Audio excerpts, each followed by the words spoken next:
iPod or iPad or any other Apple device or other MP3 player really decreases the resale value of the device. And so to sell it, or to just get rid of the engraving if you're going to give it to a friend or someone else, you can just remove it and make it look just like that.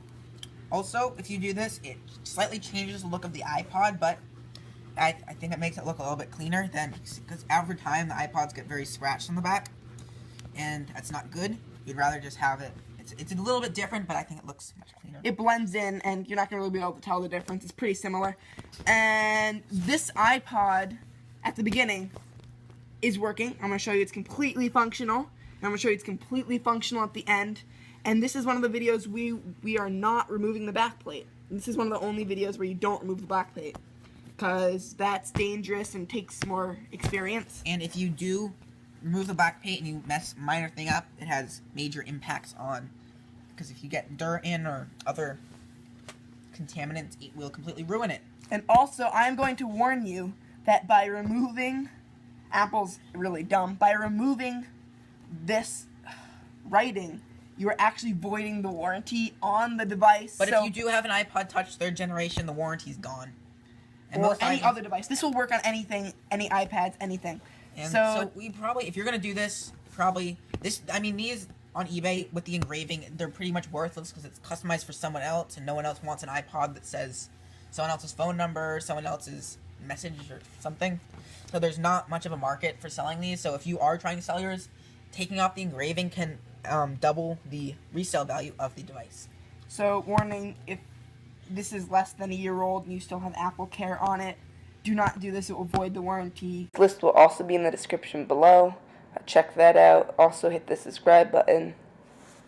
That's okay. Really simple. What you're going to do is you need 3 or 4 different sandpapers starting around 300 or 400 grit and going all the way up to 700 to 1000. The highest grit that you have is going to be the final finish in the back of the iPod, so you want something pretty high to blend in with the back of this thing. So the 4 things that you need are the sandpapers, ranging in grit, 4 or 3 of them, a thing of water, warm water is preferably. the best. And you also need a cleaning agent, some paper towel, paper towel, a household cleaning agent, such anything as works, polisher, anything will work, just to wipe it off at the end, give it its final finish. Okay, so for the different sandpapers you're going to use, you need to rip them into workable pieces. I need easier instead of holding the entire piece. Okay, and now we have 3 different ones. You can get some, so we have our really fine one, a medium one, and then our tougher one. Okay, so now you're going to place the iPod on to the cloth. You need to have another cloth ready somewhere else. And then you need tape. Any kind of tape will work, duct tape, scotch tape, painter's tape, electrical tape, anything will work. Just something there. So what you're going to do is you're going to place a film of tape over the bottom here so the water won't get in there. We're using a very small quantity of water, so this won't really matter. Just put little pieces of tape over all the buttons. It will also help hold it down. And you're taping it to the paper towel. It's like this is going to be your working surface. It's going to be here until you are done working on the device. And this will work for iPads, iPhones, if you have an older one with metal. And also, if you have a camera, you need to make sure you tape that so you don't scratch it or get any gunk in it. Scratch it, that will just, you'll know, it will be very clear. Also, if you have an iPhone that is newer, such as an iPhone 5, if you do this, you will, because underneath it it's silver, or an iPhone 5S, it will ruin it and you will see scratch marks on it. So don't do this if you have a newer iPhone. But iPads and iPods are fine for this. And anything you do touch with the sandpaper will be found no longer. So make sure to type over the Apple symbol if you want that to be gone. I mean, if you want it to be there, but if you want it to be gone for some reason, or the warnings on the bottom, if you want those to be gone, just sand those over. But for our purposes, we're just going to do the engraving. Okay. So now you're going to start with the thicker grit. Okay, and what grit are we using here, Will? It's 400 grit. That's gonna be our base one. And you're just gonna dip it in the warm water. It's very essential that it's waterproof sandpaper or it will completely just come apart.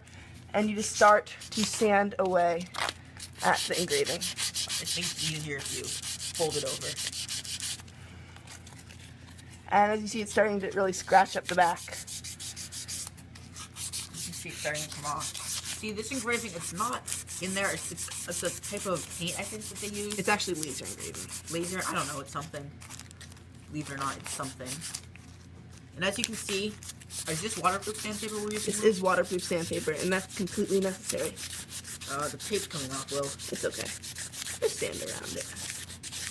Want to just get a circular motion? Okay. And that's good enough for... Okay, so now you're just going to wipe your surface away. Dab it. Put any of the surface. So it is a little scratch, but not to worry. It will be fixed at the end. Once we use the higher grit sandpaper, that will be completely gone. Okay, I'm just going to place the tape. It got a little worn away. Make sure to dry off that Wi-Fi antenna there, Will. Okay, put a little more tape there. It seems to be going pretty well. Make sure you recover the camera and that. All right, so now we're gonna move up to our little less grit. So what are we using here, Will? Yes. So now I'm using my medium sandpaper. It has more grit than the one before, which means it's finer. I'm gonna dip this in the water now. Maybe. Not as much water. Just. And so I think it's easier. You don't need that much water. Fold it over. No, whatever. Okay, I'm just saying. So you fold it over and you just dab it. Make sure you don't have too much water. Tape is still there, and I'm gonna go at it again with this one. Okay, move the tape back a little bit.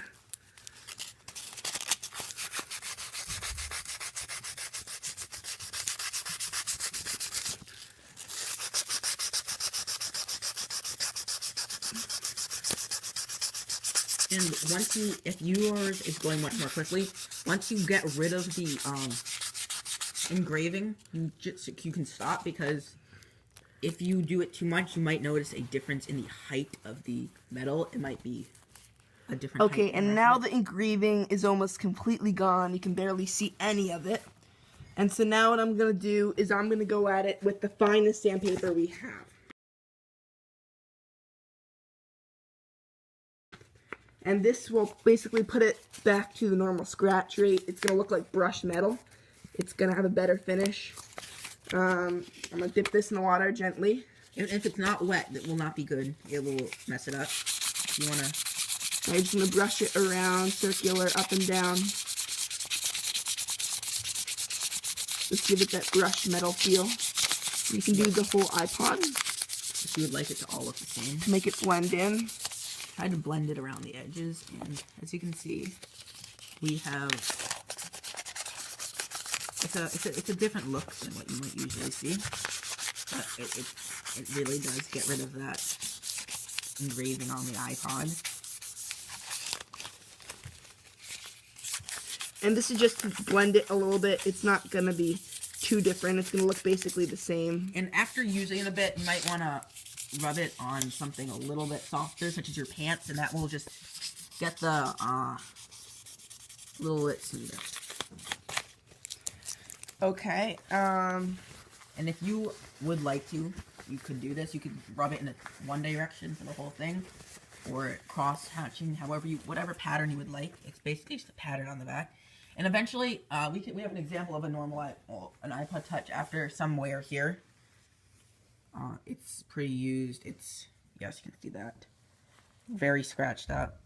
And where we have the new iPod Touch with the engraving completely removed. And if you do see it has scratch marks and you would like them smaller, you can use a higher grit sandpaper. What are we using here? We're using the 600 grit. So, because that's the biggest we have. You can go all the way up to 1,000.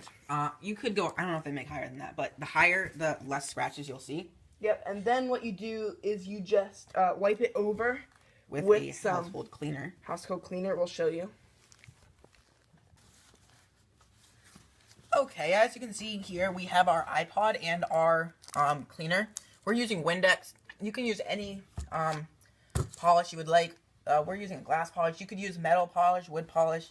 Doesn't matter. So what I'm going to do, I'm just going to take we have a paper towel here, spray a little bit on the paper towel, and then you just go right onto the iPod. Probably want to hold it and just rub it down a bit. Because there might be some metal shavings from your sanding still on it. Might want to get rid of those. You can see on here, there's a little black if you can see that. You can see the one that we took the engraving off and the one without the engraving look pretty similar. It looks a little bit different, but they're pretty similar, so you're going to get the same look out of them. After our removing endeavor, you can see the engraving is completely gone, so now you can really increase the resale value.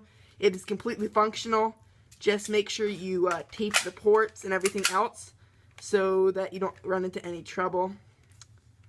Thanks for watching. This has been a Tech Stuff 31 production. Don't forget to like, comment, and subscribe for more videos. If this helped you sell your iPod, please tell us and comment if it worked or if it didn't work so we can help you out. If there's any other videos you'd like us to do, please comment as well. Thank you.